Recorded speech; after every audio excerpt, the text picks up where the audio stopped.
Hi అండి, welcome to my channel. ఇప్పుడిప్పుడే AP ఉద్యోగ పెన్షనర్లకు, ఉపాధ్యాయులకి, పెన్షనర్లకు సంబంధించి ఒక అత్యంత కీలకమైన శుభవార్త సోషల్ మీడియాలో మరియు సచివాలయ వర్గాల్లో చక్కర్లు కొడుతోందండి.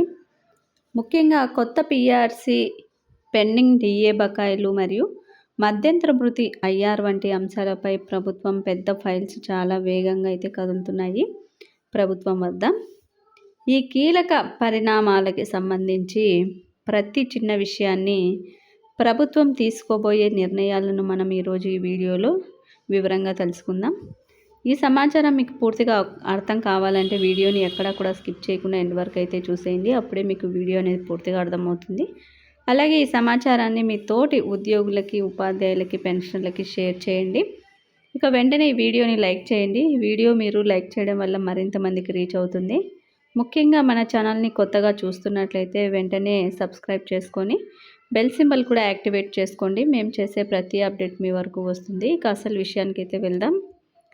ఏపీ రాష్ట్రంలో సుమారు లక్షలాది మంది ఉద్యోగులు గత కొంతకాలంగా తమ ఆర్థిక సమస్యల పరిష్కారం కోసం ఎదురు చూస్తున్నారండి.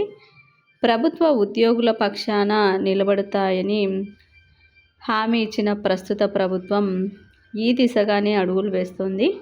సచివాలయ వర్గాల సమాచారం ప్రకారం ఉద్యోగుల ప్రధాన డిమాండ్లైన 12వ పీఆర్సీ ఏర్పాటు మరియు మధ్యంతర భృతి ప్రకటనపై ముఖ్యమంత్రి కార్యాలయం నుంచి స్పష్టమైన ఆదేశాలు వెళ్ళినట్లు తెలుస్తోంది. అంటే కేవలం మాటలకే పరిమితం కాకుండా చేతల్లో చూపించాలని ప్రభుత్వం నిర్ణయం తీసుకుంది. ప్రభుత్వం మరియు ఉద్యోగ సంఘాల మధ్య ఉన్న దూరాన్ని తగ్గించి ఉద్యోగుల్లో నెలకొన్న అసంతృప్తిని తొలగించడానికి ఇదొక చారిత్రాత్మక నిర్ణయం అయితే కాబోతుంది. ప్రస్తుత గణాంకాలను గమనిస్తే రాష్ట్ర ప్రభుత్వానికి ఉద్యోగుల పరంగా దాదాపు 35,000 కోట్ల రూపాయల భారీ బకాయిలు ఉన్నాయి. ఇందులో రిటైర్ అయిన వారికి రావాల్సిన గ్రాట్యుటీ, కమిటేషన్ బకాయిలు మరియు సర్వీసులో ఉన్న వారికి అందాల్సిన పిఎఫ్, లోన్లు, సరెండర్ లీవ్ నగదు, మెడికల్ బిల్లులు వంటివి పేరుకుపోయాయి. ఈ బకాయిలను ఒకేసారి చెల్లించడం సాధ్యం కాకపోయినా ఒక పక్కా ప్రణాళికలతో విడతల వారీగా క్లియర్ చేయాలని ఆర్థిక శాఖ కసరత్తు చేస్తుంది. వచ్చే బడ్జెట్ సమావేశాల్లో దీనికి సంబంధించి ప్రత్యేక నిధుల కేటాయింపు జరిగే అవకాశం ఉందని సమాచారం. బడ్జెట్ రూపకల్పనలో సంక్షేమ పథకాలకి ఎంత ప్రాధాన్యత అయితే ఇస్తున్నారో అంతే ప్రాధాన్యత ప్రభుత్వ యంత్రాంగాన్ని నడిపించే ఉద్యోగులకి కూడా ప్రాధాన్యత ఇవ్వాలని సీఎం గారు స్వయంగా యోచిస్తున్నారండి. ముఖ్యంగా ఉద్యోగులు అందరూ ఎంతో ఆశగా ఎదురు చూస్తున్న అంశం 30% మధ్యంతర భృతి ప్రకటన. పీఆర్సీ నివేదిక రావటానికి ఇక ఎలాగూ సమయం పడుతుంది కాబట్టి ఆలోపు ఉద్యోగుల వేతనాల్లో పెంపు ఉండేలా ఈ ఐఆర్ ప్రకటించాలని ప్రభుత్వం భావిస్తుంది. దీంతో పాటు పెండింగ్లో ఉన్న డిఏల విషయంలో కూడా కనీస ఒక డిఏనైనా నగదు రూపంలో ఇచ్చేలా ఆలోచన చేస్తున్నారు. ఒకవేళ ప్రభుత్వం 30% ఐఆర్ ప్రకటిస్తే అది ఉద్యోగ కుటుంబాల్లో వెలుగులు నింపుతుంది అనడంలో సందేహం లేదు. ఇది ఉద్యోగుల పట్ల ప్రభుత్వం చూపిస్తున్న సానుకూల దృక్పథానికి నిదర్శనమేనండి. వచ్చే కొద్ది రోజుల్లో జరగబోయే కేబినెట్ సమావేశం ఉద్యోగ భవిష్యత్తుకి అత్యంత కీలకం కానుంది. ఈ సమావేశంలోనే ఎన్నికల మేనిఫెస్టోలో ఇచ్చిన హామీల అమలుపై తుది నిర్ణయాలు కూడా తీసుకుంటున్నారండి. ఇక ఉద్యోగ మరియు పెన్షనర్ల సమస్యలు తీరితేనే పరిపాలన మరింత వేగవంతం అవుతుందని ప్రభుత్వం గట్టిగా నమ్ముతుంది. అందుకే పెండింగ్ బిల్లుల క్లియరెన్స్ కోసం ఒక ప్రత్యేక నిధి ఏర్పాటు చేసే దిశగా అడుగులు పడుతున్నాయి. ప్రభుత్వం తీసుకునే ఈ నిర్ణయాలు ఉద్యోగుల ఆత్మస్థైర్యాన్ని పెంచి వారు మరింత ఉత్సాహంగా పనిచేసేలా ప్రోత్సహిస్తాయండి.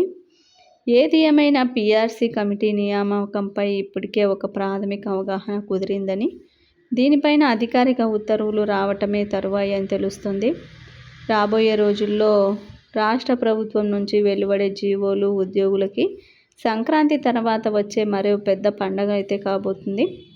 అప్పటి వరకు ఉద్యోగులు వేచి చూడక తప్పదండి. మరిన్ని లేటెస్ట్ అప్డేట్స్ కోసం మన ఛానల్ని ఎప్పటికప్పుడు ఫాలో అవుతుండండి. మీ అభిప్రాయాన్ని కామెంట్ రూపంలో కూడా తెలియజేయండి. ముఖ్యంగా ఉద్యోగులకి పెండింగ్ బిల్లులు కూడా క్లియర్ కాబోతున్నాయండి. 3,300 కోట్లు ప్రభుత్వం ఆర్బీఐ వేలంపాట్లో పాల్గొని ఏపీకి అప్పు అయితే ఏపీ ప్రభుత్వం మరో 3,300 కోట్లని సెక్యూరిటీ వేలంలో పాల్గొని తీసుకోవడం జరిగింది. ఆ అమౌంట్ కూడా ఉద్యోగ పెన్షనర్ల పెండింగ్ బిల్లులకి క్లియర్ చేయడానికైతే ప్రభుత్వం వినియోగిస్తుంది. ముఖ్యంగా చాలామందికి ఈ డిఆర్ అరియర్స్ 2018 నుంచి కొంతమందికి మాత్రమే జమ అయ్యాయి. పూర్తి స్థాయిలో ఎక్కడ ఎవరికి జమ కాలేదండి. కొంతమందికి ఒక విడత జమ అయితే మరికొంతమందికి 2 విడతలు, అతి తక్కువ మందికి మాత్రమే 3 విడతల నగదు అనేది జమ అయింది. కాబట్టి ప్రస్తుతం ఆ నిధులు అదేవిధంగా ఇంకొన్ని పెండింగ్ బిల్లులు, అదేవిధంగా ఇటీవలే రిటైర్ అయినటువంటి ఉద్యోగులకు రావాల్సినటువంటి గ్రాట్యుటీ, కమ్యూటేషన్ లాంటి బకాయిలను అయితే చెల్లించబోతుంది ఆ నిధులు విడుదలతో. ఇక ఉద్యోగులకు సంబంధించి ఎస్ఎల్సి బిల్లులు కూడా జమ అవుతాయండి. మొత్తానికి ఆ 3,300 కోట్లు ఉద్యోగులకు సంబంధించిన పెండింగ్ బిల్లులన్నీ కూడా క్లియర్ కావటానికైతే వినియోగించడం అయితే జరుగుతుంది.